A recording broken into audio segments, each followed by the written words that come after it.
In the heavy silence of a forgotten bedroom, where dust motes danced like ghosts in the slivers of moonlight piercing boarded-up windows, 11-year-old Connor Miller sat on the edge of a small, creaking bed. The air was thick with the scent of old paper and decay, a smell that clung to the dinosaur-patterned sheets and faded posters on the walls.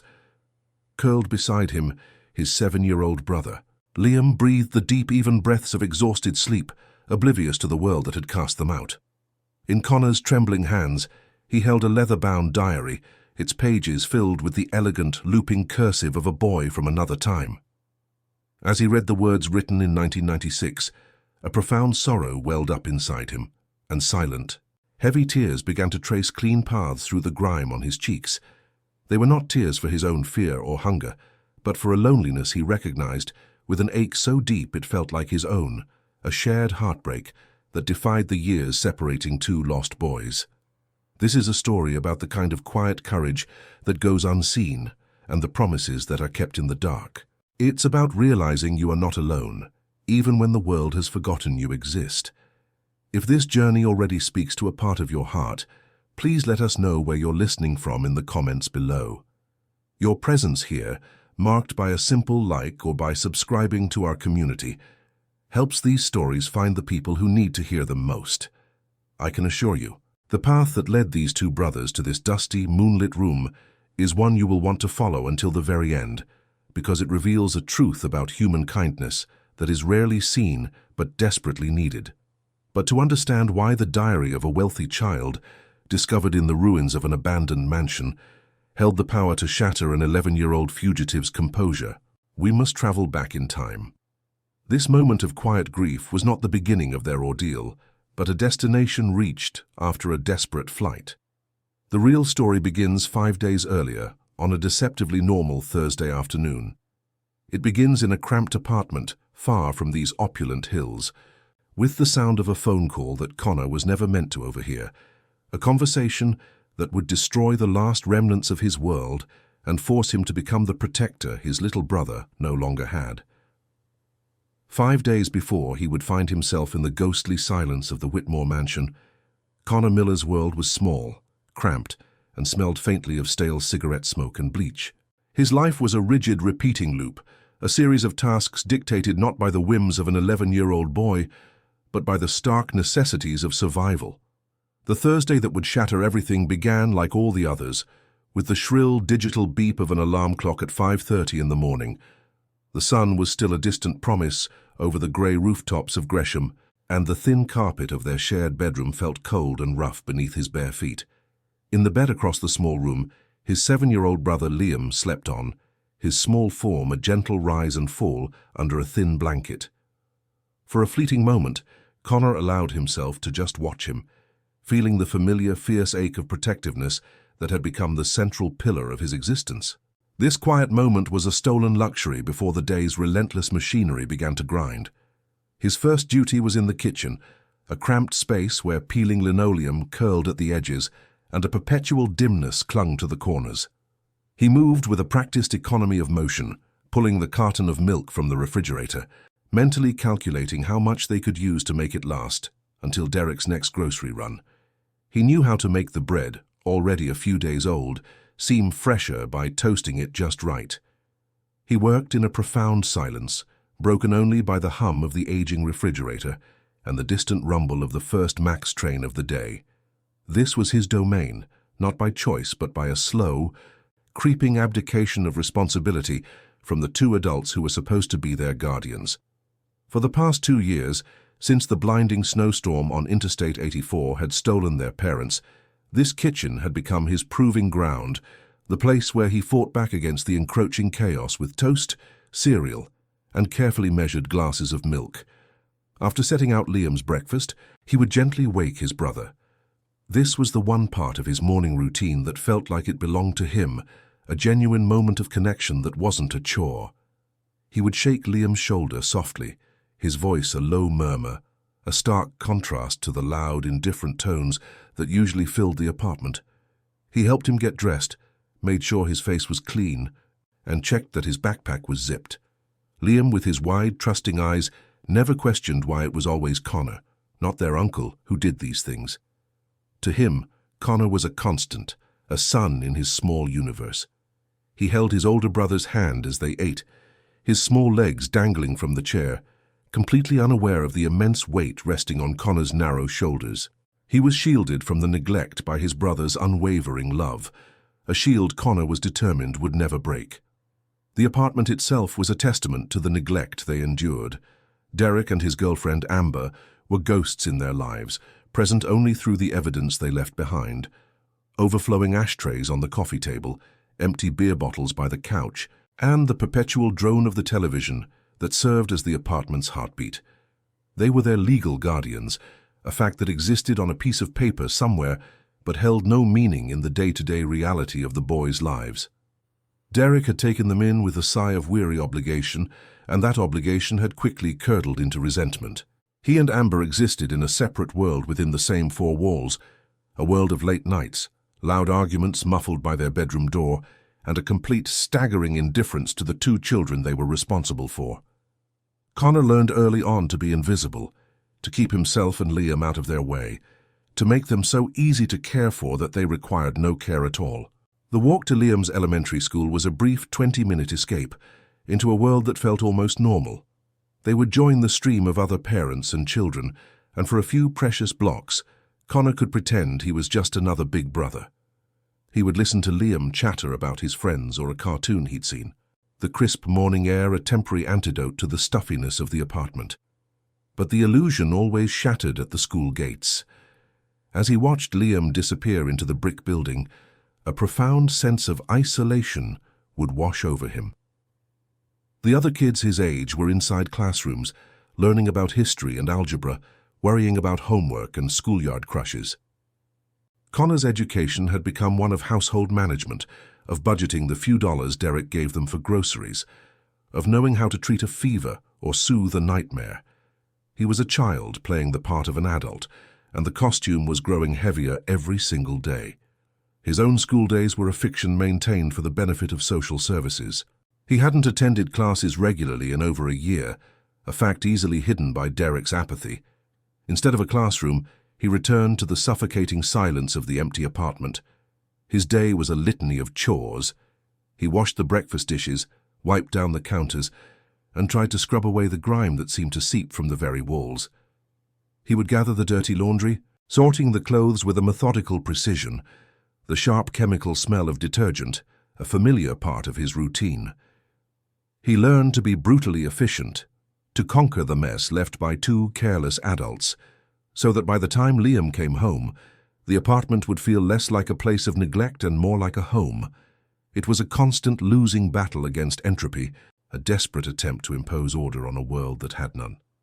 In the quiet afternoon hours, he would sometimes allow himself a moment of weakness. Tucked away in his bottom drawer, wrapped in an old T-shirt, were the only 3 photographs he had of his parents. One was from a summer trip to the coast, their faces bright with laughter, the ocean wind whipping their hair.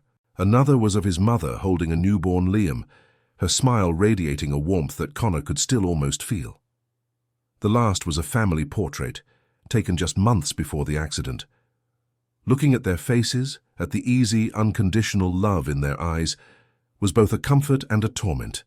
It was a reminder of what he had lost, of the safety and security that had been violently ripped away. These photographs were his most precious possession, a tangible link to a life where he was just a son, not a caretaker, a life where his only job was to be a child.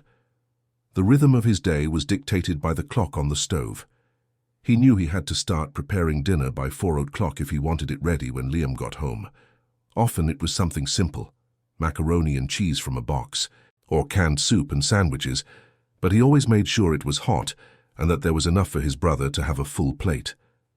This act of providing food was fundamental to his role as protector. It was a concrete way to show his love, a way to ensure that at least one of Liam's basic needs was consistently met. He moved through the familiar motions of cooking, his mind a constant buzz of logistics. Was there enough bread for lunch tomorrow? Did he remember to move the laundry to the dryer? Was Liam's reading homework on the table? He was the household's silent, unacknowledged manager, an 11-year-old, running on pure adrenaline and a desperate sense of duty. When Liam returned from school, His bright energy was like a light switched on in the dim apartment. For him, Connor would force a smile, pushing his own exhaustion deep down. He would ask about his day, listen to his stories, and sit with him at the small kitchen table to go over his homework. This was the part of the day Connor guarded most fiercely. He created a bubble around them, a space free from the tension and neglect that permeated the rest of the apartment. In this bubble, they were just brothers. They would read together, or Connor would draw superheroes for Liam to color in. It was a performance, in a way, a carefully constructed illusion of normalcy. But for Liam, it was real. He felt safe, he felt loved, and he felt seen. And for Connor, that was the only victory that mattered. The illusion would inevitably be punctured by the sound of Derek's key in the lock. He and Amber would arrive in the evening, bringing with them a cloud of exhaustion and irritability from their own lives. They would collapse onto the couch, flick on the television to a blaring volume, and the boys would once again fade into the background. They learned to navigate the evenings with caution, speaking in hushed tones, careful not to draw attention or provoke a sharp word from their uncle. Connor would finish the last of the chores, washing the dinner dishes, packing Liam's lunch for the next day, while the sound of a sitcom laugh track or a heated argument filled the small space. They were ghosts in their own home, silent observers of a life that did not include them. The final act of Connor's long day was putting Liam to bed. He would tuck him in, just as their mother used to, making sure his favorite stuffed dinosaur was beside him. Sometimes Liam would ask him to tell a story, and Connor would invent tales of brave knights and faraway galaxies, stories where good always triumphed and children were always safe. He would stay until Liam's breathing deepened into the steady rhythm of sleep, his small face peaceful in the dim glow of the hallway light. Only then, when his brother was safely adrift in dreams, would Connor allow his own guard to drop. The exhaustion would hit him like a physical blow, a bone-deep weariness that came from carrying a world that was never meant for him to hold. He was the first to rise and the last to sleep, a small soldier in a silent, lonely war. The fragile peace of that Thursday afternoon was shattered by the most mundane of chores. The kitchen trash was overflowing, a small mountain of empty boxes and food wrappers that threatened to spill onto the floor. It was Connor's job, as all jobs were, to deal with it. He hoisted the heavy plastic bag, its cheap material straining under the weight, and carried it out into the dimly lit hallway of the apartment building. The air here was always stale, thick with the competing smells of old cooking grease from other units and the sharp chemical scent of industrial cleaner. He was halfway to the trash chute at the end of the hall when he heard his uncle's voice drifting from their apartment door, which had been left slightly ajar. It wasn't the usual loud, irritated tone Derek used when speaking to them. This was different. It was a lower, more measured voice, the kind a person uses when discussing business, and it made Connor freeze in his tracks. Something in that detached, transactional tone held him captive. His first instinct, honed by years of avoiding his uncle's temper, was to hurry past, to make himself invisible. But he couldn't move. He stood perfectly still, the rough plastic of the trash bag digging into his fingers, and listened. He heard his own name first. "Connor Miller," Derek said, the words stripped of any familiarity, as if he were reading from a ledger. The name was followed by a place, Beaverton, and a description that made no sense, a recycling depot. Connor's mind tried to assemble the pieces. A recycling depot. Was it a field trip he didn't know about?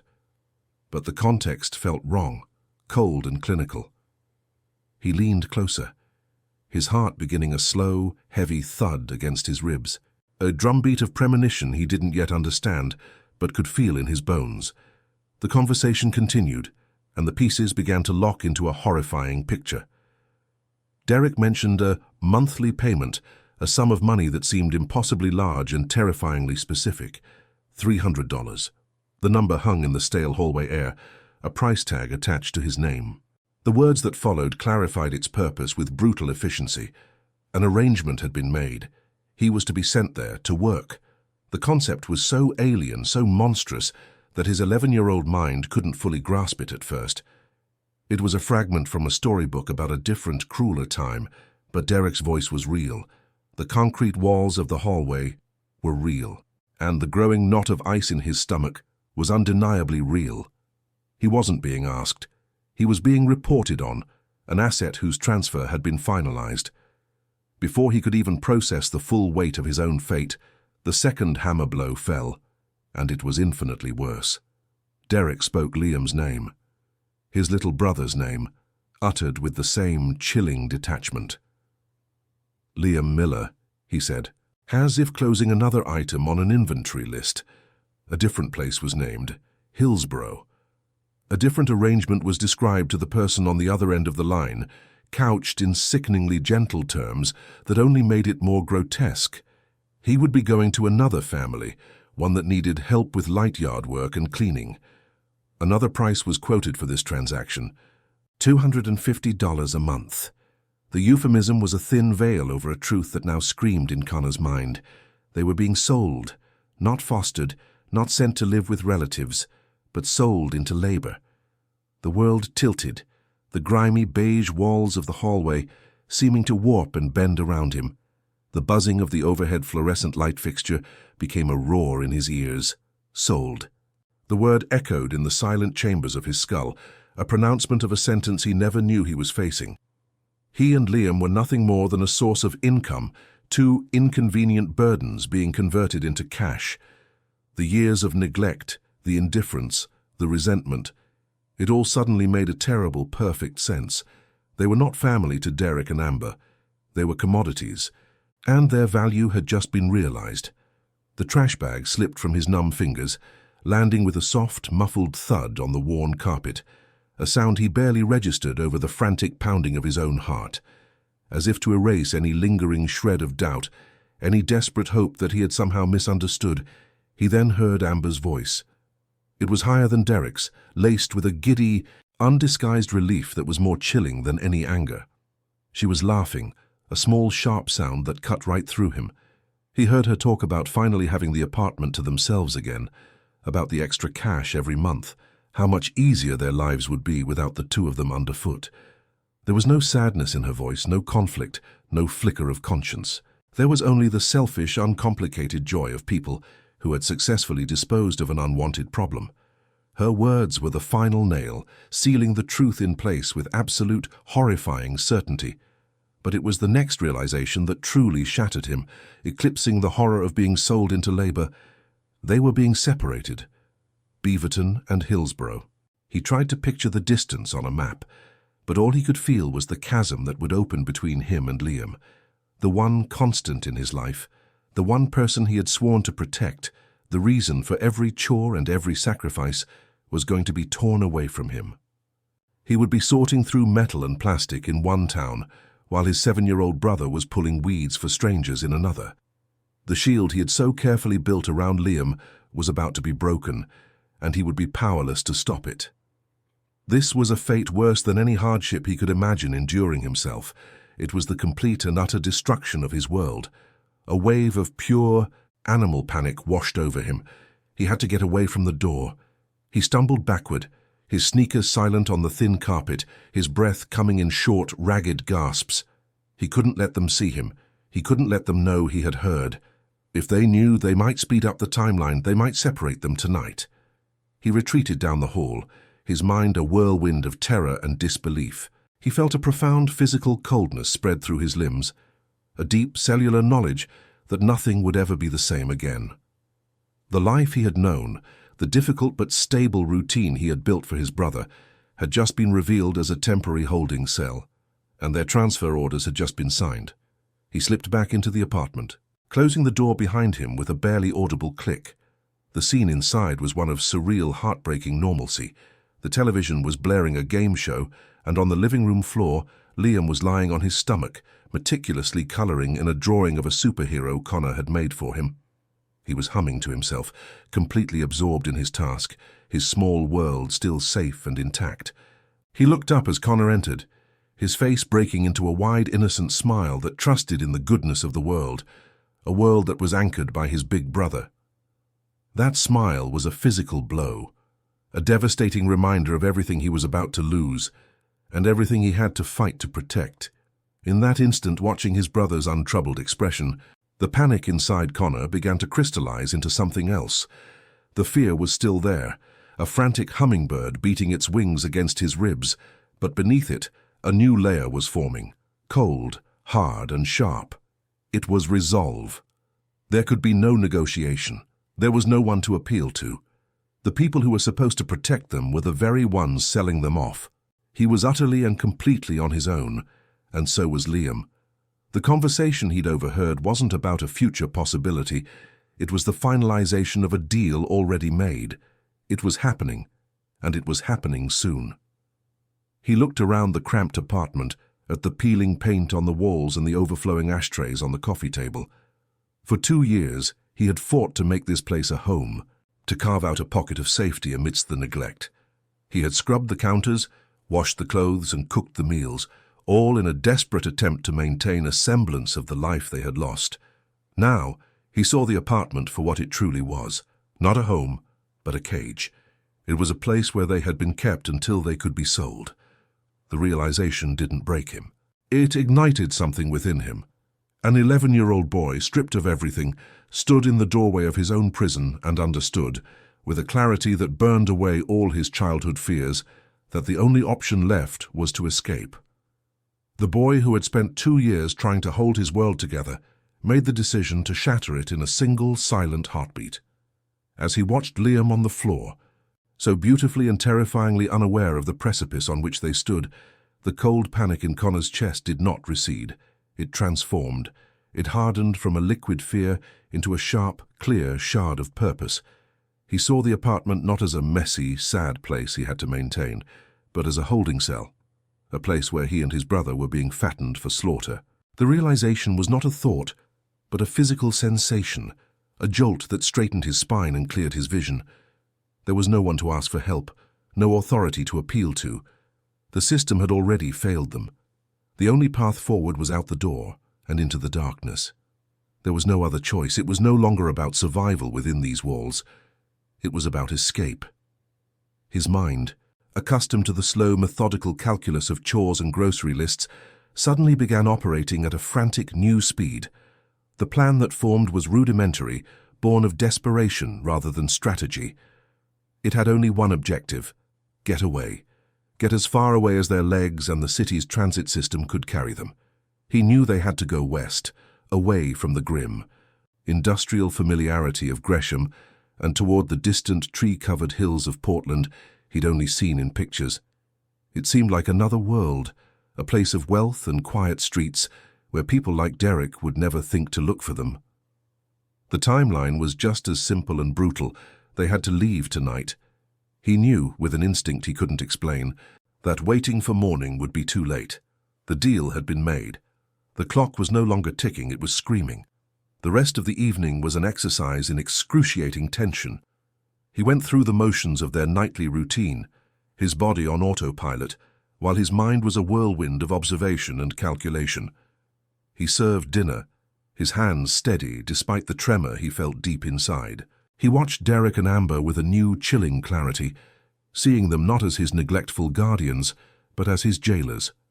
He studied their habits, the way they slumped onto the couch, their attention glued to the flickering television screen, their slow descent into an evening stupor fueled by cheap beer.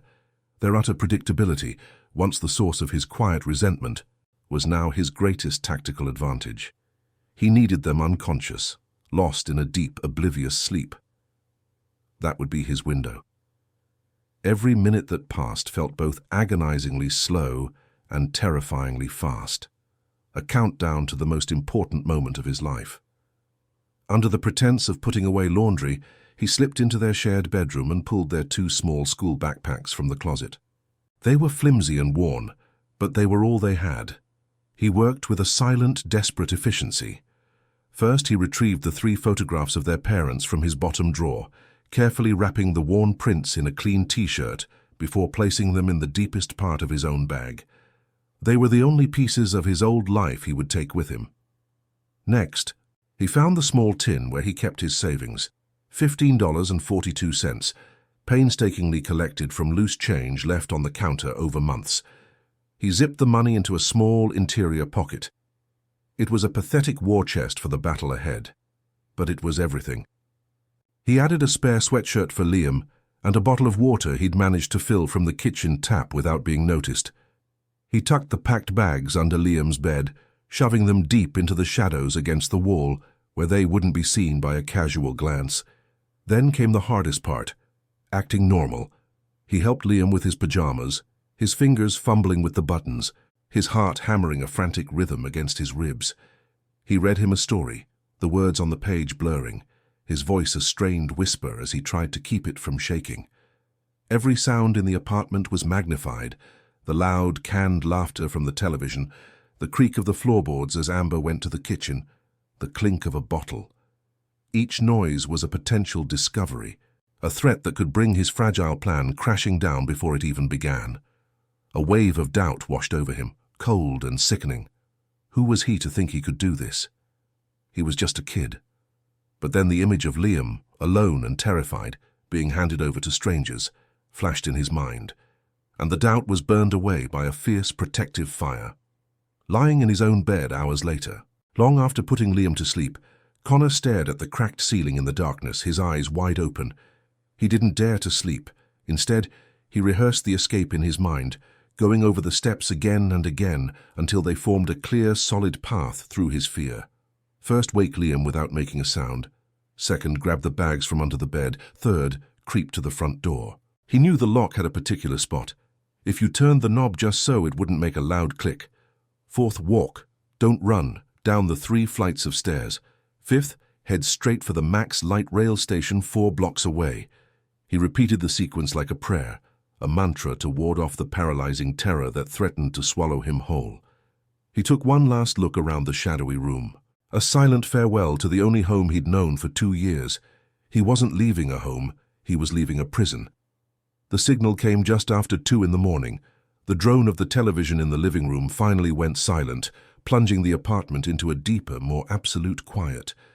A few minutes later, he heard the muffled sounds of Derek and Amber stumbling to their bedroom, followed by the definitive click of their door closing.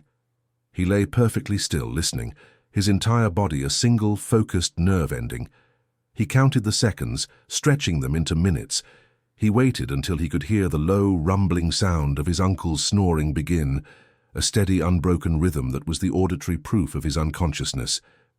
This was it. The silence he had been waiting for had arrived, a heavy, suffocating blanket under which he could finally move. There was no more time for thinking, no more room for doubt. The point of no return had been reached, not with a dramatic confrontation, but in the dead, quiet stillness of a sleeping apartment. He slid from his bed, his bare feet making no sound on the thin, worn carpet. The air was cold, and he could feel a tremor in his hands, but his purpose was a solid core of heat inside him. He crossed the small distance to his brother's bed and knelt down, his shadow a long, distorted shape in the faint moonlight filtering through the window. He put his hand on Liam's small shoulder and shook him gently, willing him to wake without a sound. "Liam," he whispered, his voice barely audible, a puff of air in the profound silence. He had to make his 7-year-old brother understand the impossible, that they had to leave everything they knew behind and walk out into the night. "Liam, wake up," he whispered again, more urgently this time. "We have to go.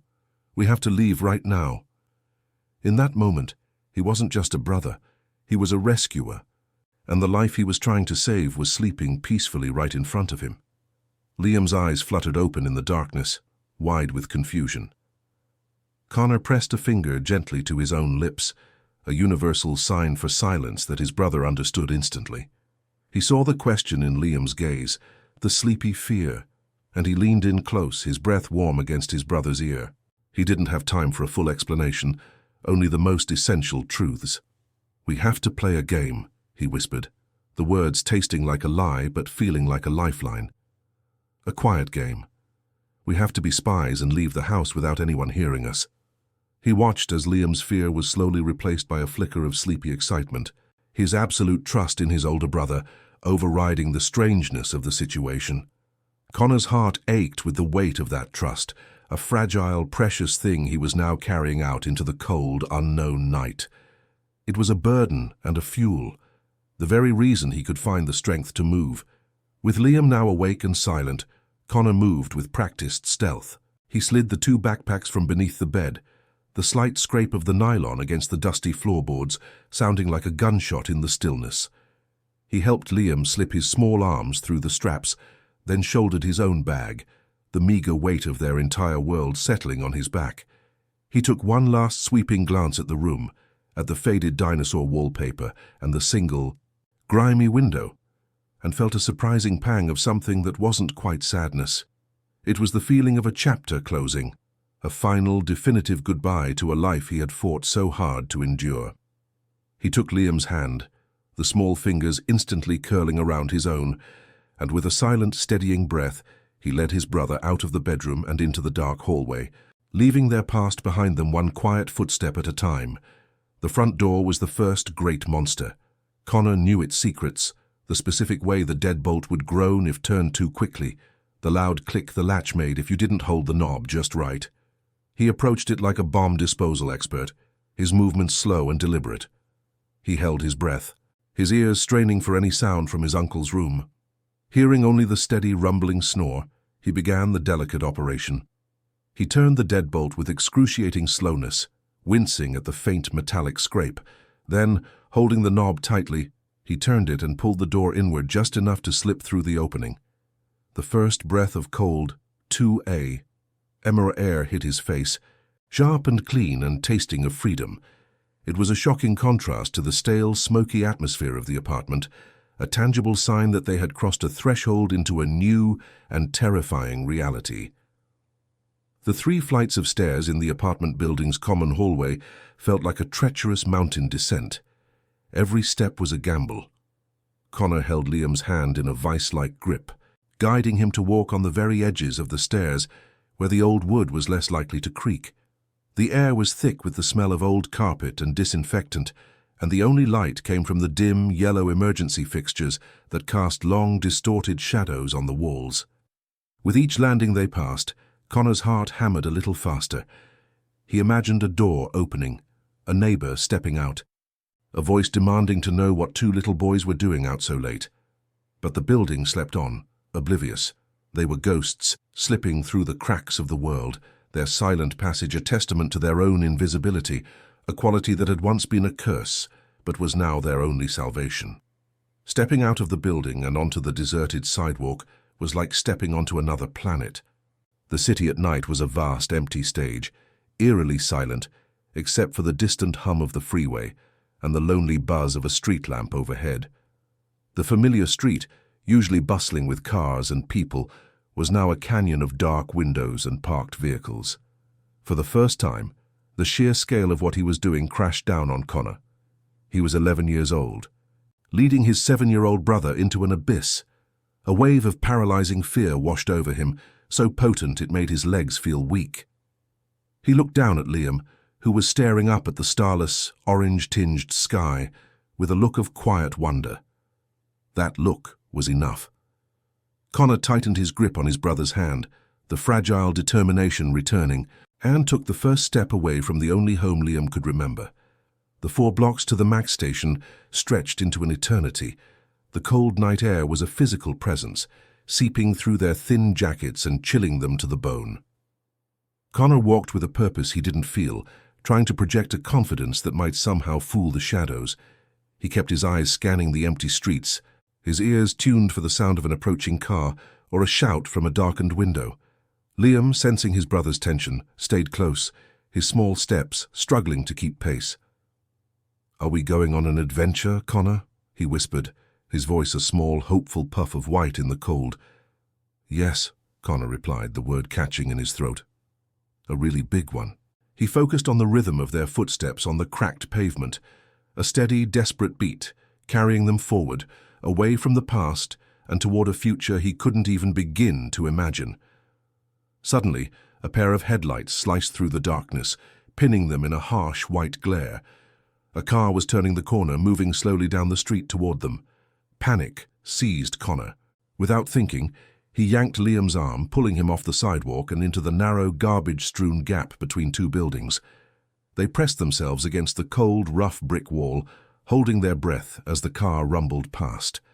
The engine sounded deafeningly loud in the silence. Through the gap, Connor could see the driver's silhouette, a faceless stranger completely unaware of the two fugitive brothers hiding just feet away. The car continued down the street and disappeared, plunging them back into darkness. Connor leaned his head against the brick, his heart pounding so hard he could feel it in his teeth. They were so fragile, so exposed. One wrong turn, one curious glance, and it would all be over. They reached the light rail station, a lonely island of sterile light in the dark expanse of the neighborhood. The platform was deserted, the digital sign announcing the next westbound train in 6 minutes. 6 minutes felt like a lifetime. Connor led Liam to the ticket machine, its screen casting a blue glow on their anxious faces. He pulled the small handful of change from his pocket, his fingers clumsy with cold and nerves as he fed the coins into the slot. $15.42. He bought 2 youth fares, the machine spitting out the thin paper tickets with a whirring sound that seemed impossibly loud. He clutched the tickets in his hand. They were their passage out, their proof of purchase for a one-way trip to nowhere. He felt a small, bitter victory. He had provided. He had gotten them this far. The distant rumble grew louder, followed by the sight of the train's single, bright headlight cutting through the gloom. It arrived with a screech of brakes and a pneumatic hiss as the doors slid open, an invitation into a warm, brightly lit world. Connor didn't hesitate. He pushed Liam ahead of him and scrambled aboard just as the warning chime sounded for the doors to close. They found seats near the back, sinking into the hard plastic with a shared, unspoken sigh of relief. As the train began to move, pulling away from the station with a smooth electric hum, Connor felt the first real flicker of hope. They were moving. They were escaping. Every foot of track they covered was another foot of distance between them and Derek, between them and the life that had been chosen for them. He watched the familiar, bleak landscape of Gresham slide by the window, a movie of his past, playing in reverse. The initial relief of being on the train soon gave way to the crushing weight of exhaustion.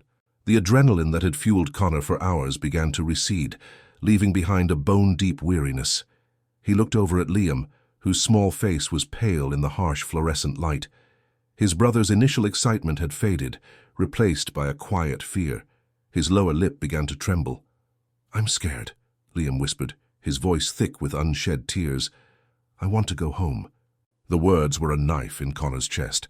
He pulled his brother closer, wrapping an arm around his small, shivering shoulders.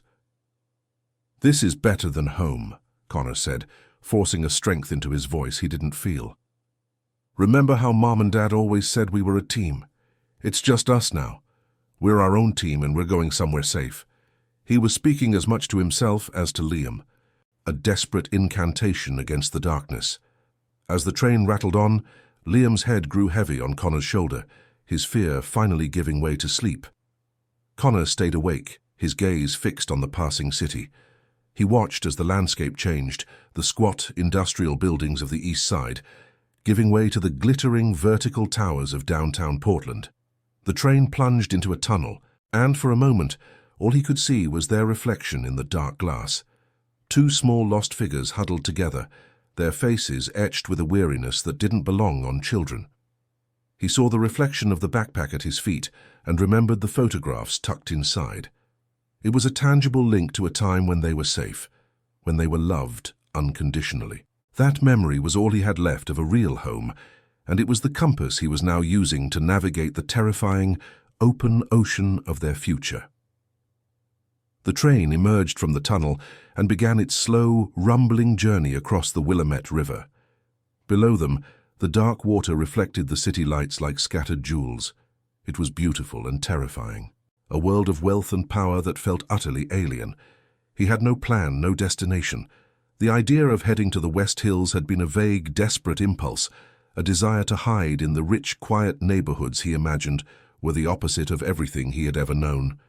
Now faced with the reality of it, the flaws in his logic were glaring. Where would they go? What would they do? He was just a boy with $14 and a sleeping brother, heading toward a place where they didn't belong. But turning back was not an option.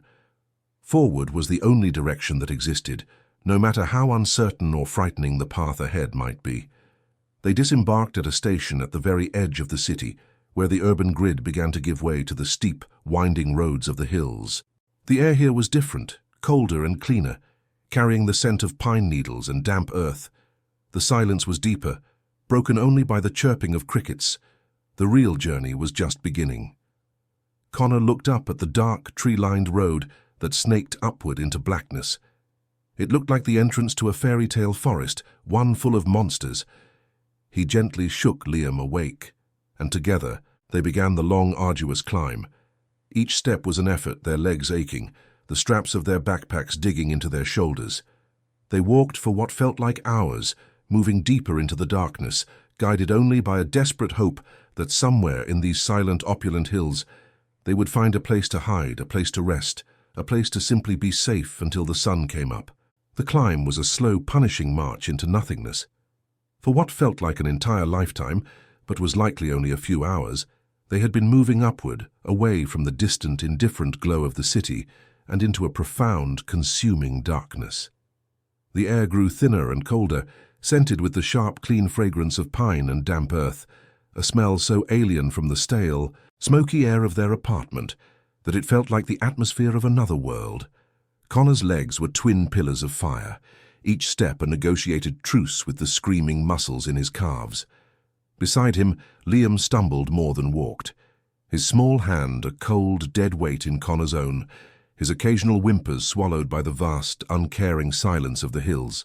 Hope had dwindled from a flickering candle to a single stubborn ember, and Connor was beginning to fear it would be extinguished entirely, leaving them stranded in this cold, hostile wilderness until the sun rose to expose them. It was when he was certain they could not take another step that he saw it. Through a gap in the towering ancient trees that lined the winding road, a silhouette appeared, a jagged shape against the faintly lightening pre-dawn sky. It was a roofline, vast and complex, with chimneys that looked like skeletal fingers reaching for the heavens. As they drew closer, a high stone wall emerged from the darkness, covered in a thick, suffocating blanket of ivy. Following the wall, their hands brushing against the cold, damp stone, they came to a pair of immense wrought-iron gates, rusted into a permanent, forbidding frown. The name on a corroded bronze plaque was almost illegible, but Connor could just make out the letters, Whitmore.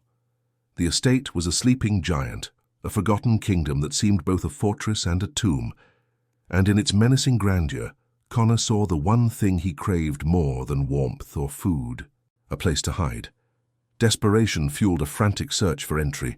The gates were an impassable barrier, chained and padlocked with a heavy, ancient-looking lock that had long ago surrendered to rust. They followed the stone wall, their fingers tracing the cold mortar, searching for any weakness, any crumbling section they could climb. But it was built to last, a monument to a forgotten family's desire for privacy and security.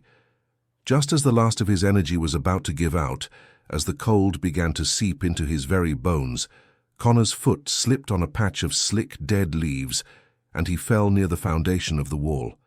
It was from this new lower vantage point that he saw it, a small rectangular void of perfect blackness near the ground. A basement window, its glass long since shattered, leaving a jagged, gaping mouth that promised a way inside. It was a terrifying invitation, but it was the only one they were going to get. Getting inside was a trial of cold and fear. Connor went first, his mind refusing to consider what might be waiting for them in the darkness below. He carefully cleared the larger shards of glass from the sill, his fingers clumsy and numb with cold. The opening was painfully narrow, scraping against his ribs and the thin fabric of his jacket as he squeezed through.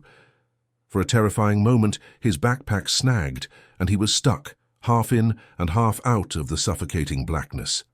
With a surge of panic-driven strength, he twisted and pulled, tumbling the last few feet and landing hard on a cold, unforgiving concrete floor. The air in the basement was thick and stagnant, heavy with the smell of damp earth, mildew, and the slow, patient decay of time.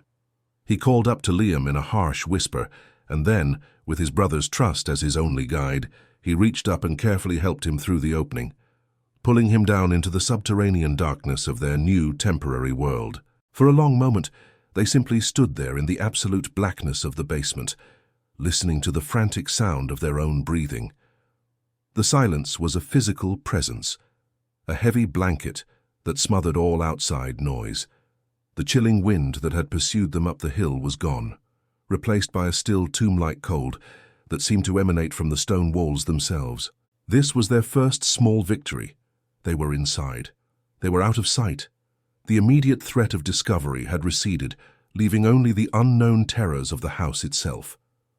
Connor's eyes slowly adjusted, the faint light from the broken window revealing the hulking, indistinct shapes of forgotten furniture and stacked boxes, all shrouded in cobwebs that hung like tattered funeral veils. He took Liam's hand, the small fingers trembling, and led them away from the window, deeper into the heart of the sleeping giant. They found a set of wooden stairs that creaked in protest under their slight weight, ascending from the musty darkness of the basement into the main body of the mansion. The scene that greeted them was one of majestic, sorrowful decay. They were in a grand foyer, its checkered marble floor coated in a thick, uniform layer of grey dust. A monumental staircase swept upwards into the gloom, and from the high ceiling, a crystal chandelier hung like a frozen waterfall, its prisms dulled by years of grime. In the vast adjoining rooms, furniture lay hidden beneath white dust cloths, their draped forms resembling a congregation of silent, waiting ghosts. Moonlight filtered through the tall, grimy windows, cut through the darkness in ethereal beams, illuminating swirling motes of dust that danced in the still air. It was clear that no one had lived here for a very, very long time. The house wasn't just empty, it was forgotten.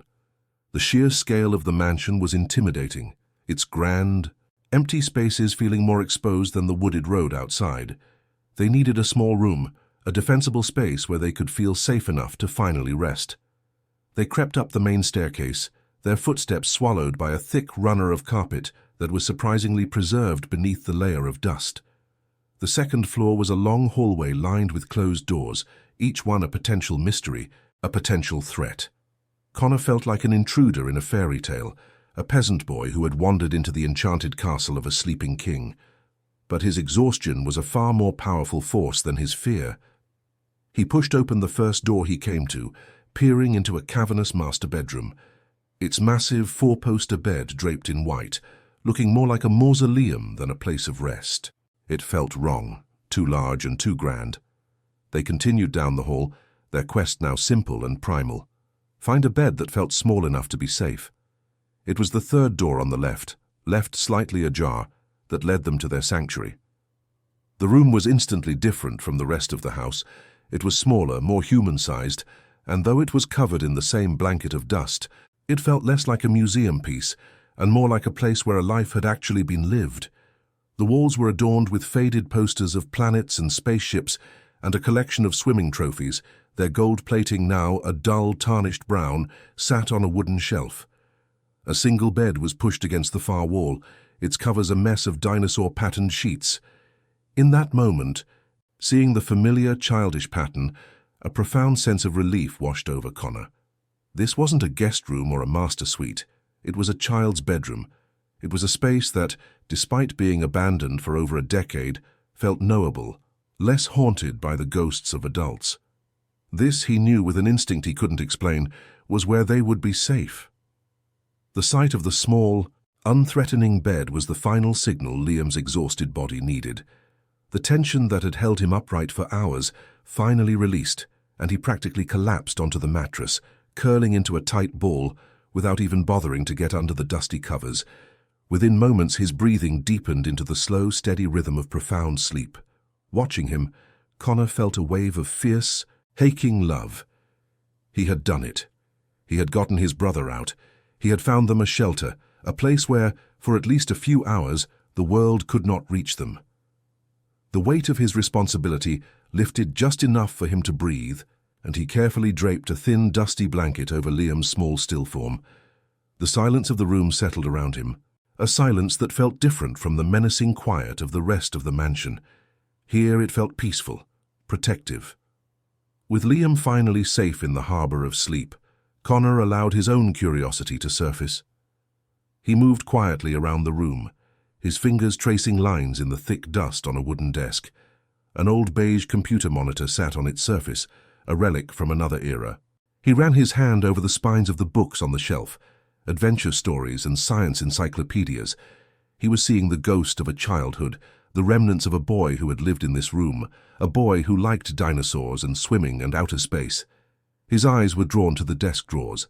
He tried the top one, which slid open with a soft groan, revealing nothing but dried-up pens and a handful of paper clips. He tried the wide central drawer next. It was locked. A small, simple lock, the kind used for diaries or private boxes, not for real security. The sight of it sparked something in him, a quiet, insistent curiosity about the boy who had once slept in this bed.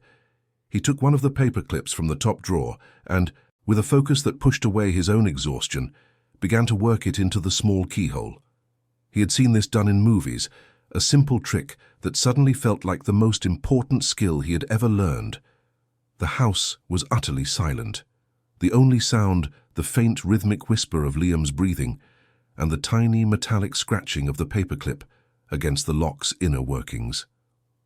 His fingers were cold and stiff, but he persisted, driven by an inexplicable need to know what was inside. After a few moments of patient probing, he felt a faint click, a small, satisfying sound that echoed loudly in the stillness. The lock had given way. He paused, his heart beating a little faster, a strange mix of trepidation and anticipation welling up inside him. He was about to uncover a secret that had been waiting in the darkness for 16 years. He pulled the drawer open slowly, the wood scraping softly against its frame. It was almost empty, save for a single object resting in the center. It was a book, about the size of his hand, bound in dark brown leather that was worn smooth at the corners. It felt heavy, important. There was no title on the cover, no markings of any kind. He lifted it out, the cool, supple feel of the old leather, a surprising sensation against his grimy skin. He carried it over to the bed and sat down gently on the edge, careful not to wake his sleeping brother. In the pale grey light of the approaching dawn that now filtered through the dirty window, he opened the cover. On the first page, written in the elegant, looping cursive of someone taught penmanship in a way he never was, were 3 words that seemed to bridge the impossible gap of time. Timothy Whitmore, age 10. And so, it was here, in the heavy silence of this forgotten bedroom, where dust motes danced like ghosts in the slivers of moonlight, piercing the boarded-up windows, that Connor Miller arrived at the moment our story began. He sat on the edge of the small creaking bed, the air thick with the scent of old paper and decay, a smell that clung to the dinosaur-patterned sheets and faded posters on the walls. Curled beside him, his 7-year-old brother Liam breathed the deep, even breaths of exhausted sleep, oblivious to the world that had cast them out. In Connor's trembling hands, he held the leather-bound diary, its pages filled with the elegant, looping cursive of a boy from another time. He turned to the first entry, dated 1996, and began to read the words of a stranger, completely unaware that in doing so, he was about to find a reflection of his own sorrow, a shared heartbreak that would give him the strength to face the uncertain dawn. The first few pages of the diary were a chronicle of a life that was, on its surface, the complete opposite of Connor's. Timothy wrote about horse riding lessons, summer trips to Europe, and the sheer overwhelming size of the mansion he called home. But underneath the descriptions of material wealth, a deeper, more familiar story began to emerge.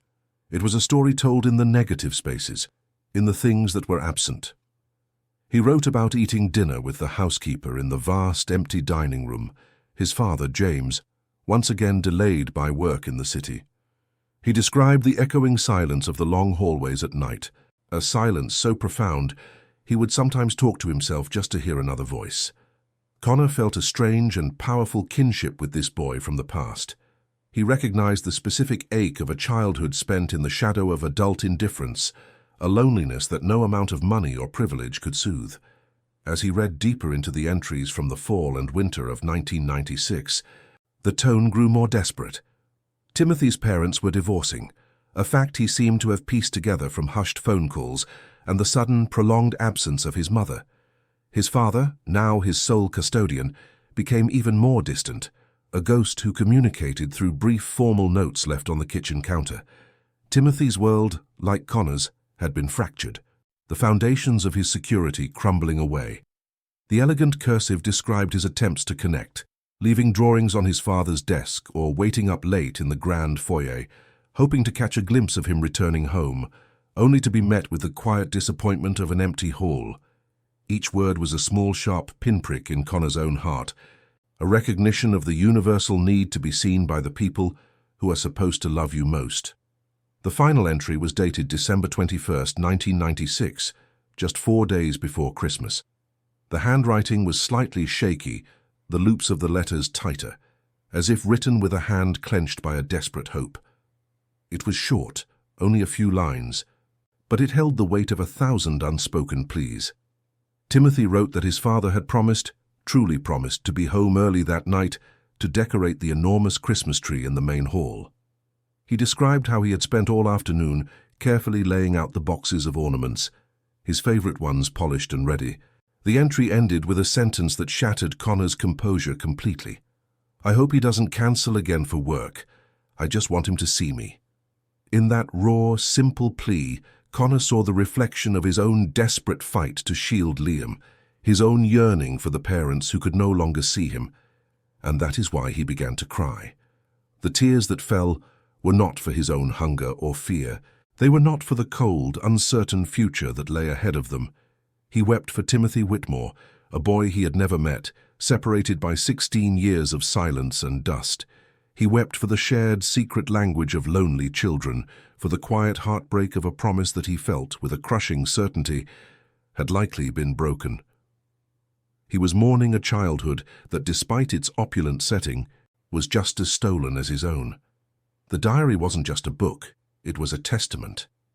It was proof that the ache in his own chest was not his alone, that another boy had stood in this very house and felt the same profound emptiness.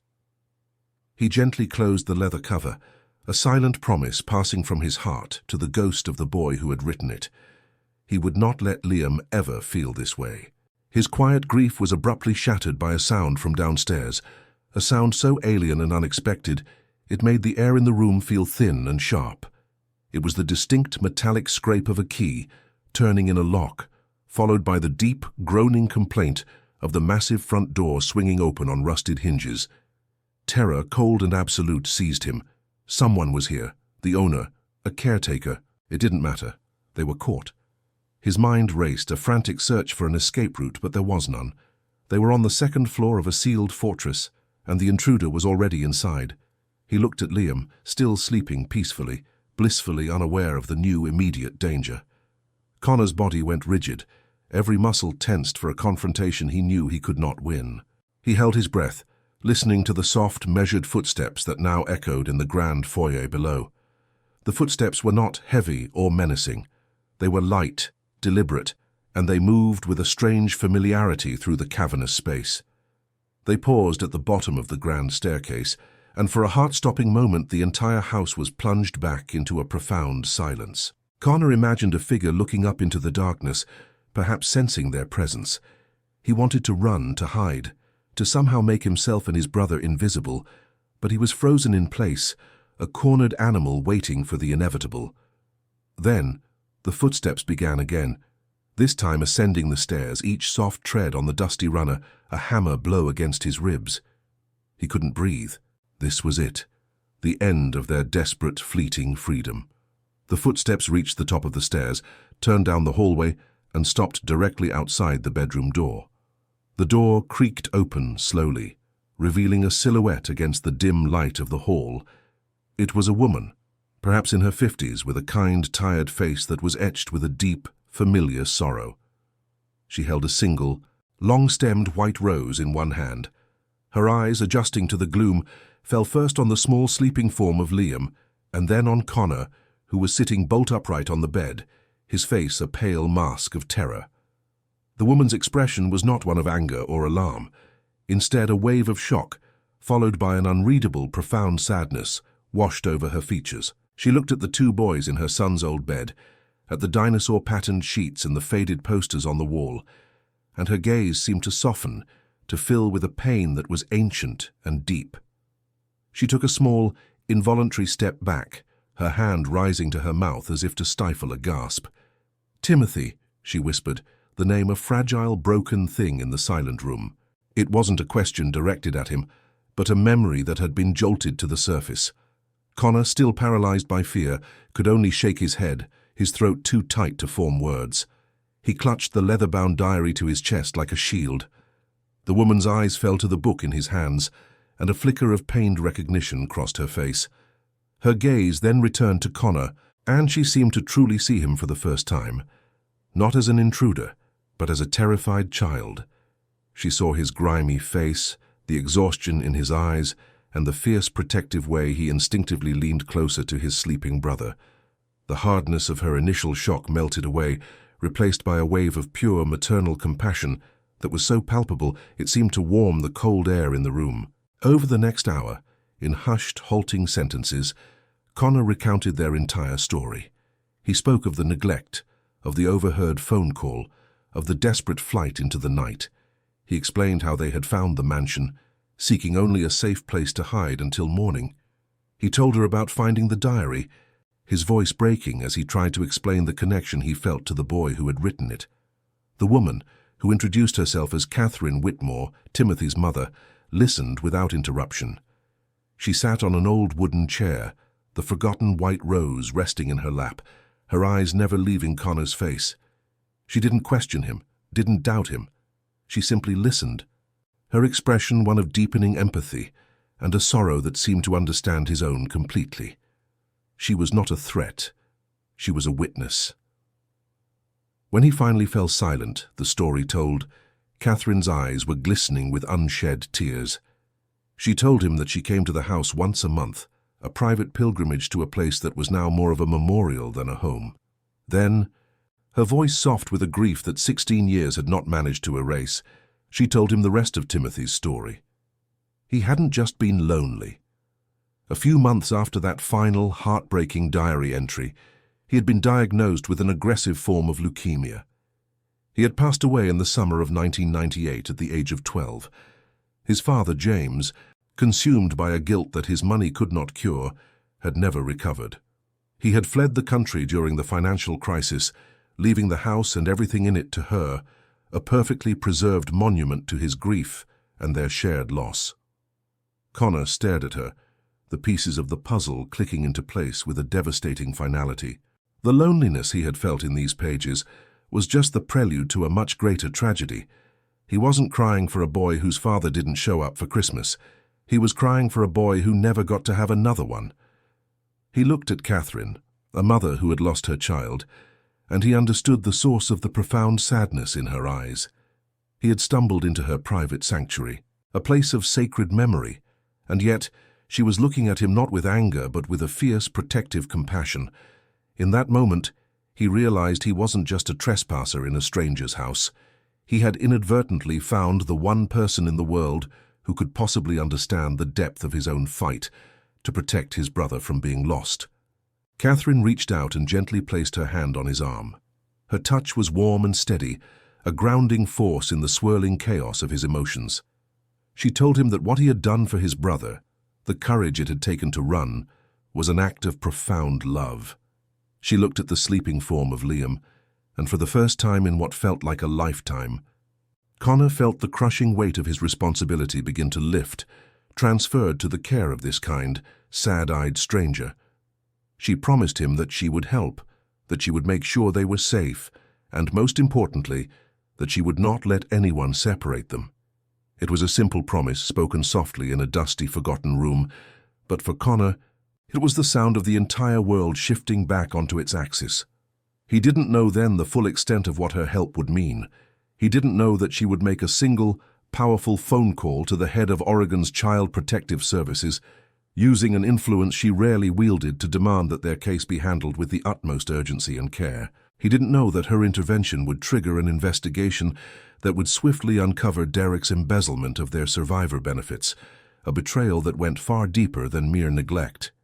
He didn't know that their uncle would lose custody permanently and face a battery of criminal charges, his world of selfish indifference finally and irrevocably shattered. All Connor knew in that moment was that this woman, a mother still grieving her own lost boy, was looking at him and Liam and seeing two children who deserved to be saved. The relief that washed over him was so immense, it was almost painful. It was a physical sensation, a dam breaking inside his chest, letting loose a flood of emotion he had held back for 2 long years. The tears he cried now were different. They were not tears of grief for a boy in a diary, or tears of fear for his own future. They were tears of pure, unadulterated release. He had carried the weight of their survival on his own small shoulders for so long, and now finally someone else was offering to help bear the load. He had walked into this mansion seeking a temporary refuge from a world that had forgotten him, and instead he had found the one thing he had stopped believing existed: an adult who cared. The first rays of morning sunlight were beginning to pierce through the grimy windows, cutting through the dust-filled air and illuminating the room in a soft, golden light. It was the dawn of a new day, the first day of the rest of their lives. Connor looked from Catherine's compassionate face to his brother's sleeping one, and he felt a profound sense of peace settle over him for the first time since the snowstorm on Interstate 84. He had kept his promise. He had protected his family, and in the process he had found an unlikely angel in a house of ghosts, a guardian who would guide them out of the darkness and back into the light. The escape was over. The rescue had just begun. The days that followed were a blur of quiet offices, gentle questions, and the steady, reassuring presence of Catherine Whitmore. She became their advocate, their shield against a system that could have easily swallowed them. She used her resources not with a sense of charity, but with the focused determination of a mother protecting her own. She found them the Morrisons, a foster family in the leafy suburb of Lake Oswego, a couple renowned for their unwavering commitment to keeping siblings together. The first time Connor walked into their warm, brightly lit home and saw the 2 adjoining bedrooms prepared for him and Liam, he felt a sense of stability so profound it almost brought him to his knees. It was a home, not a holding cell, a place built on kindness rather than obligation. 5 years have passed since that fateful night in the Whitmore mansion. At 16, Connor is a tall, thoughtful teenager who carries a quiet confidence that was forged in the crucible of his past. Liam, now 12, is bright and energetic, his childhood memories of neglect thankfully blurred, overshadowed by the years of love and security he has found with the Morrisons.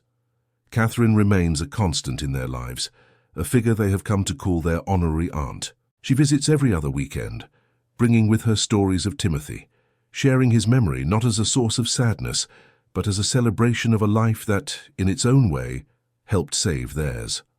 The mansion still stands on the hill, a silent, sleeping monument, but it is no longer a place of fear in Connor's mind. It is a symbol of the moment their lives turned. When Connor turned 15, the Morrisons, who had come to love the boys as their own sons, offered to formally adopt them. It was a gesture of ultimate belonging, an invitation to finally and completely put the past behind them. In a decision that showed a maturity far beyond his years, Connor, after talking it over with Liam, respectfully declined. He explained that they wanted to keep their parents' surname, Miller, not out of a rejection of the Morrisons' love, but as a way to honor the memory of the family they had lost. It was a quiet declaration of identity, a way of saying that their history, with all its pain and loss, was still a part of them, a foundation upon which their new life was built. It was the final definitive act of a protector, ensuring his family's legacy would endure. Their victory was not loud or dramatic. They did not become poster children for the foster care system or the subjects of a sensational news story.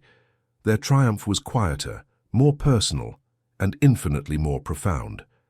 It existed in the small, everyday moments of a normal life, in the shared laughter over dinner at the Morrisons' table, in the easy companionship of working side-by-side stocking shelves at the local bookstore where they both have part-time jobs, and in the simple, unspoken comfort of knowing that, at the end of the day, their rooms are right next to each other, that they are safe and together. Connor fulfilled the promise he made to himself in that dusty, silent bedroom. He had navigated them through the darkest of nights and delivered them to a peaceful shore.